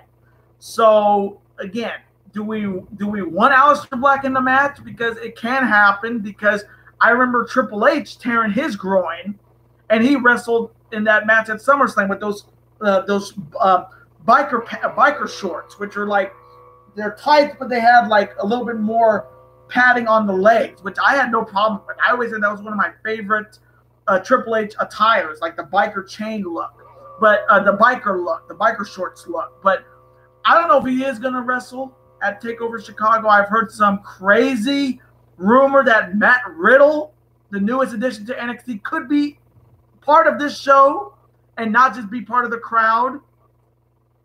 But again, there's been a lot of things coming up. We don't know everything right now, but hopefully this Wednesday on NXT they'll shed some light. Maybe not, or we're gonna have a triple threat match or a singles matchup at TakeOver. But my picks are already in for that show. I got that video will be the first thing up in the morning on the channel on Monday, next Monday, and then SummerSlam predictions will be up later that day. Now from Sparky, I heard Brock might resign with WWE. I am telling you that promo on Raw was a swerve. You think he's leaving, but he's not, because Vince still sees him as a top. What's the word? What's the word that they? He's like a hot commodity. He gets asses in seats. You may not like Brock Lesnar, but he puts asses in seats. That's what he does. But I'm telling you right now, Sparky, do not be surprised Brock wins. And that pick is going to be impossible to make get right for SummerSlam if you're predicting like I am. That's not going to be an easy pick to make. Kane's picks for Block B tomorrow morning are Ishii to defeat Juice, Goto to defeat Juice Robinson, Kenny Omega to defeat Yano. So I may be, so we were difference of opinions there. He has his boy Kota Ibushi to defeat Tama Tonga. Again, difference of opinions, and he has Naito to defeat Sonata. But I do like your pick, King Gaming. I do like him. I respect them because you're sticking with your boy Ibushi. You're sticking with Kenny Omega. But I see that upset with Goto over Zack Sabre Jr. So I do appreciate it. I do like your picks. And we're going to see tomorrow morning who's right, who's wrong. And we can always talk about it in the comment section as always. Number from King Gaming, but I understand why you think upsets could happen. Because, again, Block B has not a lot of upsets. Other than the two we saw. Ishii and Omega, Yano and Ibushi. How many upsets have we had in A Block? Elgin losing to Yoshihashi. You can say Hangman beating Suzuki is an upset. Okada losing to Tanahashi. Tanahashi losing to Switchblade. Okada losing to Switchblade. Tanahashi losing to Switchblade. What else? Who else? Who else is in that block that got an upset?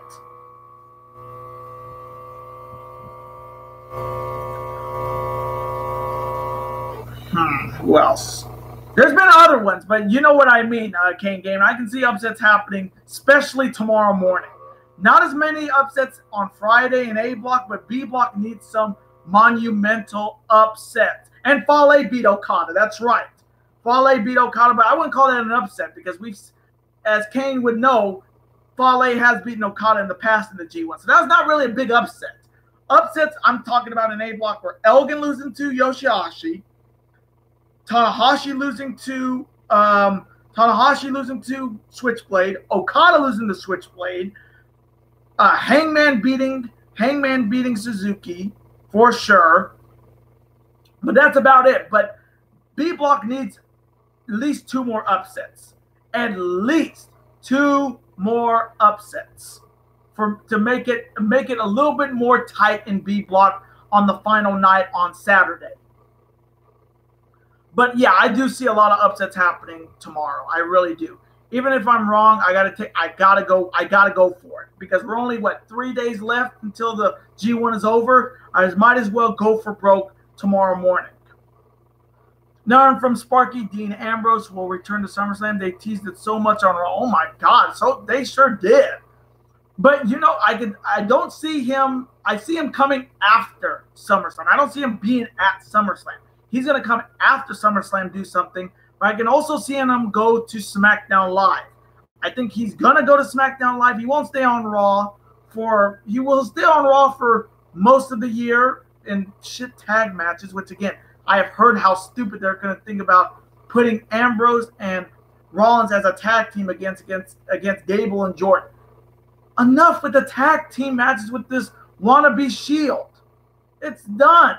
And move Rollins to the main event shots. He's done in this mid-card thing. He made the Intercontinental title relevant. Yes. He was a tag team champion. Yes. But now is the time to put Rollins back in the world title picture where he belongs. He doesn't need to be in these meaningless tag team battles. So I'm really hoping Ambrose does show up at SummerSlam, maybe turns on Seth, or he shows up on the night after SummerSlam and turns on Seth there. So one or the other is going to happen. Now from Sparky, maybe he is the second big dog. Well, I mean, Ambrose is great. I mean, he was an okay WWE champion, great great Intercontinental champion, but I don't know if he's the guy. He's not the big dog. He's just a guy. You got the man, you got the big dog, and then you got the guy. Not really he's great. He gets that huge pop, but I mean, yeah, I wouldn't call him the big guy. I wouldn't say he's the big dog. Not yet. I mean, he gets that pop like no other, for sure.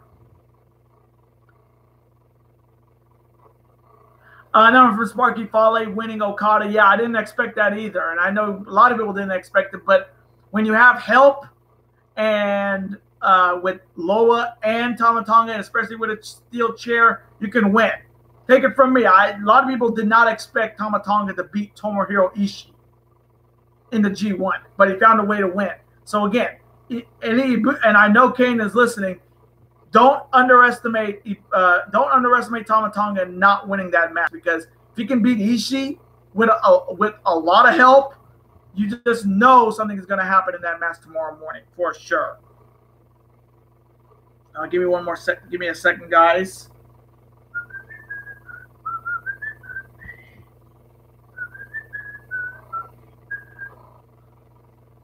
That one from Sparky. Kurt Angle is Teddy Long Volume 2. Oh my God, dude. Kurt Angle's just enough.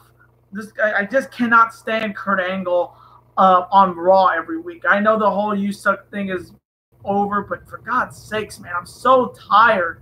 I am so effing tired with this Kurt Angle stuff. I mean, it's getting boring now. Hell, Paige is doing more on SmackDown than Kurt Angle's doing on Raw. And I'm going to continue to say it.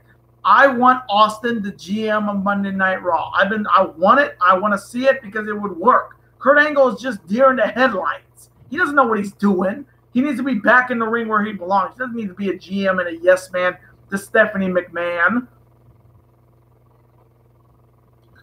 Now from Sparky, he will win it with the gun stun, especially maybe on a steel chair, because steel chair has kind of been his forte. But if that happens, Kane Gaiman is going to lose his mind. And I know he's going to lose his mind if that happens. Number from Sparky, to be honest, I'm glad Constable Corbin is there. Yeah, because Constable Corbin actually makes Raw a little bit interesting. Not every Monday night. But he got to change his attire, dude. He's got to change his attire. He's got to change his attire for sure, because I'm getting tired of the whole TGI Friday sweater vest look. I'm done with that. I'm absolutely done with that. Now, if you're just joining in, hey, welcome to the Dangerous Lions. Welcome to the stream. I just made my picks for tomorrow morning's Yokohama matches for Block B of the G1 Climax. I have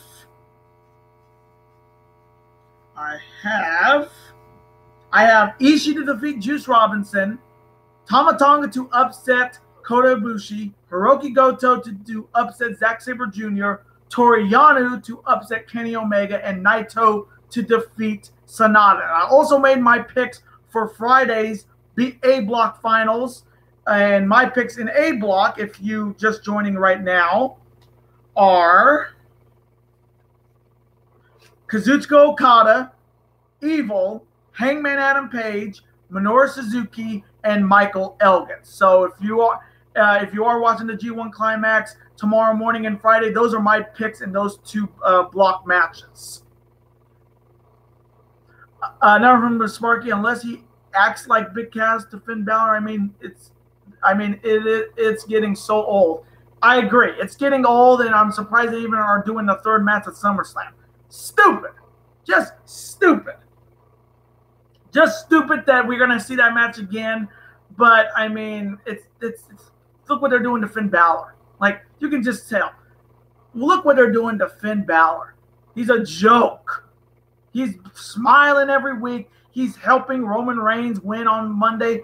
And the only good thing about that match was after. If you guys did not see that GIF that I retweeted on Twitter yesterday about that chick that did the whole too slow to Roman Reigns, done. I was saying, yo, the one with the Ronda Rousey shirt. She, like, you see Roman Reigns handshake, high fiving people. Girl puts her hand out. She just goes like this, like too slow. I was done after that.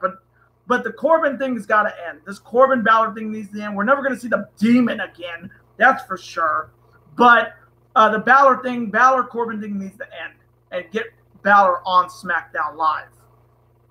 I hope you guys are enjoying the stream today. Hope you guys are having a great Tuesday afternoon, morning, even, or even a Wednesday morning if you're outside of the United States. Thank you guys for showing up on the channel. Thank you guys for showing up on the stream once again on the channel. Again, thank you for all the support. As always, thank you to guys like Kane Gaiman, Philip Roberts, the Lunatic Bro, Lunatic Bro,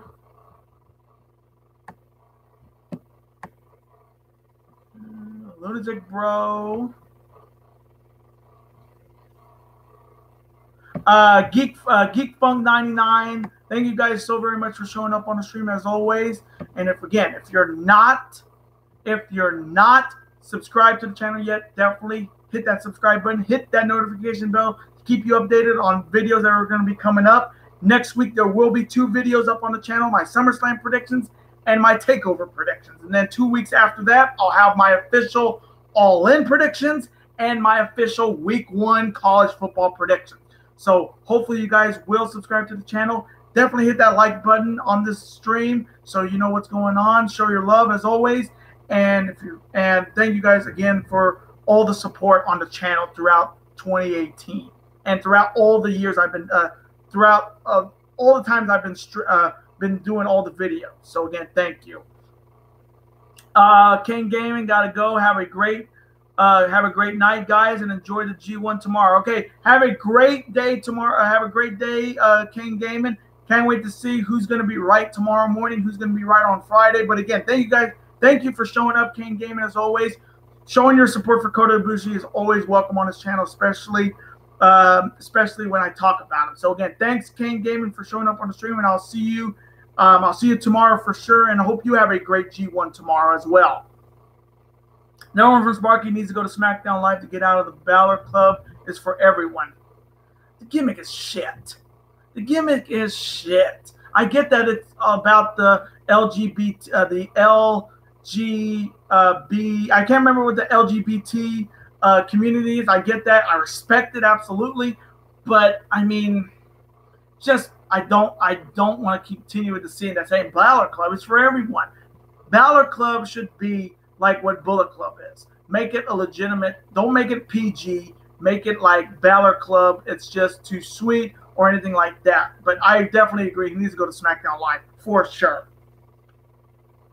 Now, I think I'm going to end the stream here. I want to thank all of you guys so very much for showing up on the stream today. I know came out of nowhere, but again, thank you guys for all the support as always on these stream videos. You guys make it so much fun to watch. I want to thank guys like Sparky, Philip Roberts, King Gaming as well, the Lunatic Bro, Philip Roberts,